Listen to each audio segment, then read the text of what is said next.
Hi, I'm Theo. A friend had asked me if I could help him with a little cosplay problem.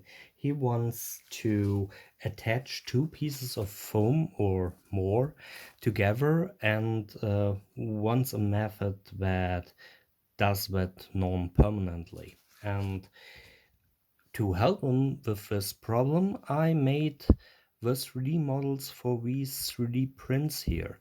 I printed these parts with TPU plastic, so they are flexible and will not break easily.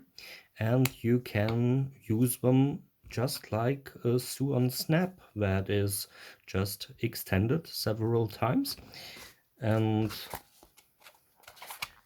you pick your pieces of foam, make a hole that fits the pin, and use the plate here to secure it in place.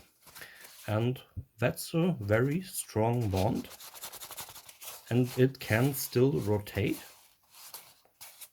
And of course I can change the design of that plate, make it, for example, a nut or a screw or some science fiction object thing.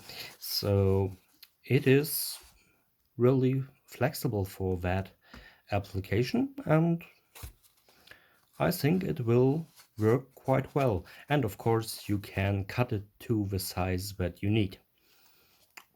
And I can also extend the original model if I needed that part any longer than it is. That's it for now. I will probably release that 3D model soon on Thingiverse. See you next time.